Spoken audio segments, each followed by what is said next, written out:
अस्सलाम वालेकुम जी, मैं हूं मैसम अब्बास और ये है डिस्कवर एक्सक्लूसिव। और आज का एक्सक्लूसिव बहुत ही ख़ास है। वैसे तो ये कहा जाता है कि शायद ये बहुत रवायती जुमला होगा, लेकिन ऐसा हरगिज़ नहीं है, चूँकि आज के जो मेहमान हैं हमारे वो बहुत ही ख़ास हैं। डॉक्टर हैं, शायर हैं, अरब दुनिया से भी ताल्लुक़ है, पाकिस्तान से एक ख़ास ताल्लुक़ है और उर्दू ज़बान से ख़ास ताल्लुक़ है। सो ना सिर्फ उनसे शायरी सुनेंगे बल्कि जानेंगे उनके बारे में भी और आप तक पहुँचाएँगे डॉक्टर ज़ुबैर फ़ारूक अल अरशी साहब ने। सर बहुत शुक्रिया आपके वक्त का। कैसे मिजाज है आपके? बिल्कुल ठीक ठाक है। कुछ ज़रा बताइए, डॉक्टर ज़ुबैर फ़ारूक कौन है? मैं एक डर्मेटोलॉजिस्ट हूँ। अच्छा। जो 2 हॉस्पिटल में काम करता हूँ दुबई में, और MBBS हमने कराची से किया हुआ था। अच्छा। और आपकी पैदाइश दुबई में हुई? दुबई जी। अच्छा। और जब हमारे मुल्क में जो है मतलब उर्दू ज़बान सब बोल और समझ सकते हैं, लेकिन पढ़ना और शायरी ये अलग बात है। ठीक है, वो नहीं कर सकते। बाकी सब कुछ है ठीक है। और आपने शायरी का आगाज़ कौन सी उम्र से किया? 11 साल की उम्र से मैं अरबी और अंग्रेजी में शायरी करते आ रहा हूँ। वाह वाह वाह। अच्छा। और मौसीकी भी 11 साल की उम्र उसी तरह। अच्छा। जी। तो उर्दू की तरफ आप आए जब आप पाकिस्तान आए? जी हाँ, बिल्कुल। और पाकिस्तान आप कब आए? ये हम आए थे 1970 पे, 1970 पे। ठीक है। और आप डॉक्टरी की तालीम के लिए पाकिस्तान? जी, कराची में MBBS हमने डॉ मेडिकल कॉलेज कराची से किया हुआ। अच्छा। और वहाँ से फिर आपको उर्दू ज़बान से ऐसा इश्क हुआ कि फिर आप उर्दू के हो गए? हाँ, उधर मैं उर्दू अदब से हमारी रूशन लासाई हुई। अच्छा। उर्दू में जो पहला शेर आपने कहा था वो याद है? जी बिल्कुल याद है। इज्जत न पा सकोगे बुजुर्गों के नाम से। वाह। इज्जत न पा सकोगे बुजुर्गों के नाम से, जानेंगे लोग तुमको तुम्हारे ही काम से। वाह वाह। ये जो है मैसूर में कही गई ये शेर, ये में कहा है था हमने ये शेर। अच्छा, ये नहीं मैसूर भारत में आपने? हाँ, वो इसलिए कि वहाँ पे हमारे को ले गए थे टीपू सुल्तान के मज़ार में। अच्छा। और वहाँ मैं क्या देखता हूँ, 2 मुसलमान हुक्मरान अपने अपने बलबूते पे मशहूर हैं, यानी टीपू सुल्तान और हैदर अली। ना बाप बेटे के वैसे, ना बेटा बाप के वैसे। तो फिर बेसाख्ता ये शेर। अच्छा, बेसाख्ता। और आप बता रहे थे कि आपने ये शेर सबसे पहले लाहौर में पढ़ा था?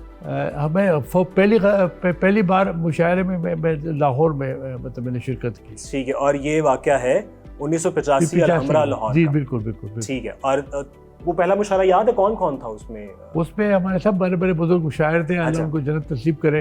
अहमद नजीम कासमी साहब वो सदारत कर रहे थे, खतील शिफाई साहब, मुनीर नियाजी साहब, अहमद फराज साहब, मोहसिन एहसान साहब, खालिद अहमद, नजीम अहमद, हमारे उस्ताद शफीक सलीमी, इस्लाम अज़मी। अच्छा। ये सब। अच्छा, उस दौर के जितने भी शुअरा थे, आपका कौन से ऐसे शायर थे जिनके साथ आपका ताल्लुक बहुत अच्छा था, बहुत गहरा था और जिनसे आपने कुछ सीखा भी? वो खतील शिफाई साहब और हमारे उस्ताद शफीक सलीमी जो खुद अहमद नजीम कासमी साहब के शागिर्द थे। अच्छा जी।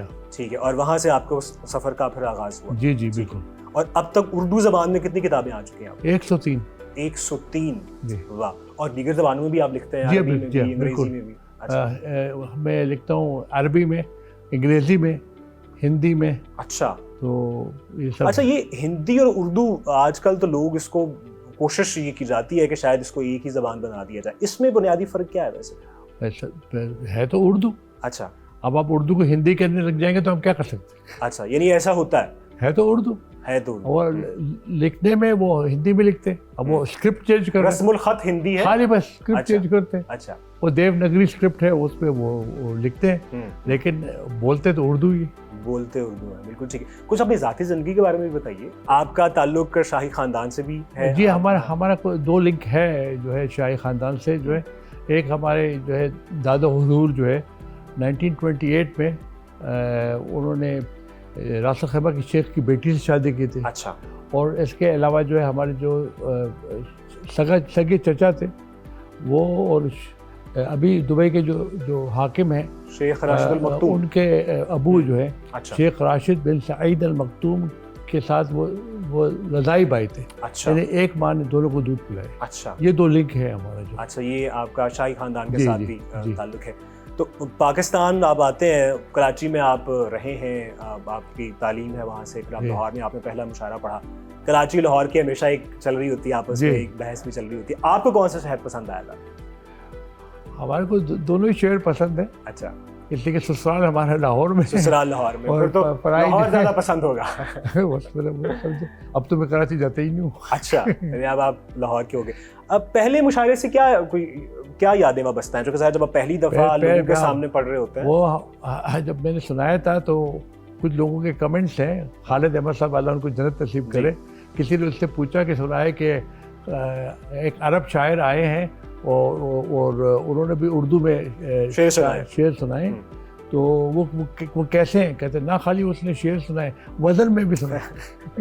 वज़न में भी सुनाए जी, बिल्कुल ऐसे ही है। अच्छा, उसके बाद आपने बड़े आलमी मुशायरे भी पढ़े, कोई ऐसा कोई मज़ेदार वाक़या किसी मुशायरे के दौरान पेश आया हो, या कोई आपका कोई यादगार मुशायरा जो आप समझेंगे ये मेरी ज़िंदगी का यादगार तरीन मुशायरा? बहुत सारे मुशायरे हैं, इसलिए कि हिंदुस्तान में और पाकिस्तान में मुशायरे में बहुत फ़र्क है। फ़र्क ये है कि वहाँ पे सामीन जो है लाखों में होते हैं। अच्छा, हिंदुस्तान में? जी। अच्छा।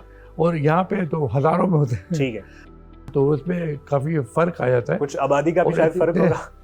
ये भी है, इतने ज़्यादा लोगों के सामने सुनाना कभी कभी ज़रा मतलब डर भी लगता है कि भाई इतने सारे लोगों के सामने, तो हम भूल जाते हैं कि हम किसके सामने सुना रहे हैं, हम सुनाते हैं। आपने कहा कि आप ऐसे डॉक्टर भी तो हैं ना, तो वो सफ़र कैसा रहा, वो शौक कहाँ से, और डॉक्टर और शायरी ये आपस में कैसे मिलाप हुआ? डॉक्टर, शायरी और मौसीकी भी। हाँ बिल्कुल, शायर और कंपोजर भी और मौसीकार आप पहले से होते हैं। डॉक्टर बनना पड़ता है। डॉक्टर बनना पड़ता है। तो डॉक्टर बनने का सफर कराची से शुरू हुआ और फिर दुबई में आपने प्रैक्टिस की? जी बिल्कुल। अच्छा, लेकिन उससे पहले स्पेशलाइजेशन के लिए जो है मैं यूके, लंदन, न्यूयॉर्क और वियना, ऑस्ट्रिया में से डिग्री लाया हूँ। ठीक है। तो कंसल्टेंट डर्मेटोलॉजिस्ट हूँ। हमारा काम है खूबसूरती की हिफाजत करना और जवान इश्क करने वाले लोगों को जवान रखना। जवान, अच्छा, आपने तो हुस्न और इश्क का डॉक्टर। आपने इश्क की बात की, आपने अब तक कितने इश्क? ये तो बकौल जोश वाली आबादी साहब कि हर किताब एक इश्क है। अच्छा, तो जिस टाइम पे मैं वो इंटरव्यू दे रहा था तो 103 इश्क हो गया। जिस टाइम पे मैं इंटरव्यू दे रहा था उस टाइम पे हमारे 75 किताबें थे, तो वो कहता आप 75 इश्क कर चुके। अच्छा, आगे क्या प्लान है आपका? देखा 100 तो करनी है। 100 तो करना है। सेंचुरी तो मुकम्मल करनी है आपने। शायर कहते हैं बहुत दिल फेंक होता है। हाँ वो तो है। अच्छा, आप भी हैं? बिल्कुल। और मानते भी हैं कि? मानता हूँ। अच्छा। शेर जब कहते हैं तो कौन सी ऐसी कैफियत होती है, या कौन सा ऐसा मौका होता है जब शेर नाजिल होता है, या शेर एक मूड, एक माहौल चाहिए होता है? एक मतलब बिल्कुल आप मायूस से और बिल्कुल दर्द से भरे हुए आप बैठे होते हैं और सोच में, और उस टाइम पे हम बता रहे थे कि तीन तरह से जो है शायरी होती है। ठीक है। एक ये जो नुज़ूल हो जी, और एक वो जो आपके आसपास के लोगों से मिलते जुलते लोगों के साथ जो आपके महफिल ऐसी होती है, माहौल ऐसा होता है। और तीसरा एक है लोगों के ज़मीनों पे कहना। अच्छा। और आप ये याद रहे कि गालिब भी दाग के ज़मीन पे कहते थे, तो फिर हम क्यों ना कहें? बिल्कुल, ज़मीन तो किसी का नहीं है ना, ज़मीन तो इसलिए जो है हम जो है हमारे बहुत ज़्यादा शायरी, अब ये 31,000 गज़लें हैं, 2 लाख अशार है, 103 किताबें हैं, तो इतनी सारी गज़लें ये कैसे है? मतलब वो इसलिए कि हम लोगों के ज़मीन पे तबाह आज़माई करते हैं। अच्छा, शायरी की आपने बात की, तो आपने कहा कि इतने अशार हैं, कुछ अगर हम आपसे इख्तिताम पे सुनना चाहें तो क्या सुनेंगे? जी बिल्कुल, मैं आपको सुनाता हूँ। इस बार भी इकरार है इनकार के पीछे, इस बार भी इकरार है इनकार के पीछे, मिलता है सदा फूल किसी खार के पीछे, मिलता है सदा फूल किसी खार के पीछे, करता हूँ कभी उनसे जो इजहार तमन्ना, करता हूँ कभी उनसे जो इजहार तमन्ना, वो चेहरा छुपा लेते अखबार के पीछे, करता हूँ कभी उनसे जो इजहार तमन्ना, वो चेहरा छुपा लेते अखबार के पीछे, आवाज़ तो पहचानी हुई लगती है मुझको, आवाज़ तो पहचानी हुई लगती है मुझको, हैरान हूँ मगर कौन है दीवार के पीछे, आवाज़ तो पहचानी हुई लगती है मुझको, हैरान हूँ मगर कौन है दीवार के पीछे, और अब और बनाओ ना मुझे जान गया मैं, अब और बनाओ ना मुझे जान गया मैं, किस दर्जा रियाकारी है इस प्यार के पीछे, अब और बनाओ ना मुझे जान गया मैं, किस दर्जा रियाकारी है इस प्यार के पीछे, मैं चलने से माजूर था जब मैंने ये देखा, मैं चलने से माजूर था जब मैंने ये देखा, कोसार है एक और भी कोसार के पीछे, मैं चलने से माजूर था जब मैंने ये देखा, कोसार है एक और भी कोसार के पीछे। वो फारूक सितम कैसा किया हम पे ये उसने, फारूक सितम कैसा किया हम पे ये उसने, बीनाई भी को बैठे दीदार के पीछे। फारूक सितम कैसा किया हम पे ये उसने, बीनाई भी को बैठे हैं दीदार के पीछे। बहुत शानदार, क्या बात है। अच्छा, मिजाज में भी तो लिखते हैं आप? जी बिल्कुल, वो भी कुछ अता हो। बिन बुलाए मेहमान और मेज़बान में मुकालमा। अच्छा, वाह। तो अंधेरी रात है और एक मुसल्ला चोर घर के आंगन में कूद के अंदर आ जाता है और कनपट्टी पे पिस्टल रख देता है, पिस्टल जो है। ठीक है। उसके बाद क्या होता है सुनिए। इरशाद। मेहमान, पिस्टल मौत का ज्यादा है, तेरा क्या इरादा है। वाह। पिस्टल मौत का ज्यादा है, तेरा क्या इरादा है। मेज़बान, मांगो जो भी चाहते हो, मेरा ज़र्फ कुशादा है। वाह। मांगो जो भी चाहते हो, मेरा ज़र्फ कुशादा है। सोना तुझ पर कर्ज रहा, मुझसे मेरा वादा है, तुझसे मेरा वादा है। सोना मुझ पर कर्ज रहा, तुझसे मेरा वादा है। ये चादर भी रहने दो, ये तो मेरा लिबादा है। ये चादर भी रहने दो, ये तो मेरा लिबादा है। ये तस्वीर भी रहने दो, ये तो मेरा दादा है। ये तस्वीर भी रहने दो, ये तो मेरा दादा है। ले देकर ये पूंजी है, ये 2 बोतल बादा है। ले देकर ये पूंजी है, ये 2 बोतल बादा है। लो कुछ गम भी ले जाओ, मेरे पास ये ज्यादा है। लो कुछ गम भी ले जाओ, मेरे पास ये ज्यादा है। और तुझको छूकर देखूं तो तू नर है के मादा है। तुझको छूकर देखूं तो तू नर है के मादा है। फिर आना के खिदमत हो। वो चोर कहता है, यार मैं तो चोरी करने के लिए आया था, क्या खिदमत। फिर आना तो खिदमत हो, ये खादिम आमादा है। अभी फिर आना के खिदमत हो, ये खादिम आमादा है। देखते में डॉक्टर फारूक कितना सीधा साधा है। देखने में डॉक्टर फारूक कितना सीधा साधा है। इतना सीधा साधा। अच्छा, आपकी खास पहचान ये है कि आप जो शायरी लिखते हैं वो गाते भी हैं और कंपोजर भी आप हैं, तो कुछ अगर आप हमें गा कर अदा करें। जी, मैं आपको एक गज़ल सुनाता हूँ, ये जो बहुत मकबूल है जी। ऐमन कलियां रात में मैं सुनाता हूँ। वाह। ये जवान लोगों के लिए, ये और बात है कि जवान तो हम अब भी हैं। आप जवान हैं, यानी वो सभी के लिए ना, दिल से जवान होना चाहिए। बिल्कुल बिल्कुल। इरशाद इरशाद। मैं बसा लेता था अपने रत जगों में लड़कियां। वाह। मैं बसा लेता था अपने रत जगों में लड़कियां, बेचती थी फूल मुझको जब खतों में लड़कियां। मैं बसा लेता था अपने रत जगों में लड़कियां।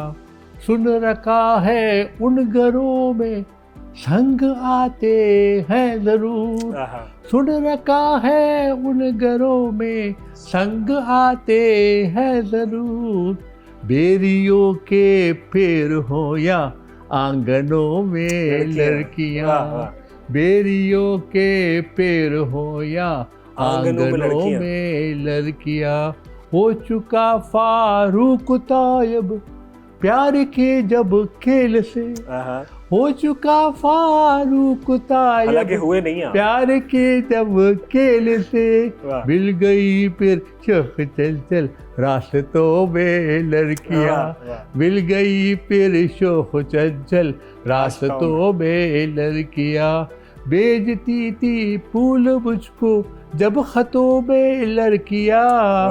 मैं बसा लेता था अपने रत जगों में लड़कियां। वाह वाह, क्या बात है। मेरे ख्याल में इसके बाद, इतने शानदार कलाम के बाद, गाकर भी सुनाया आपने, मिजाज भी सुनाया और गज़लें भी सुनाई। वैसे तो बेबहा गज़लें हैं। सर, बहुत शुक्रिया आपके वक्त का, और नाज़रीन को ये एक्सक्लूसिव बहुत ही पसंद आया होगा। और इस तरह के और भी एक्सक्लूसिव और भी मज़ेदार शख्सियात के साथ आपकी खिदमत में हाज़िर होते रहेंगे। फ़िलहाल इजाज़त दीजिएगा। अल्लाह हाफ़िज़।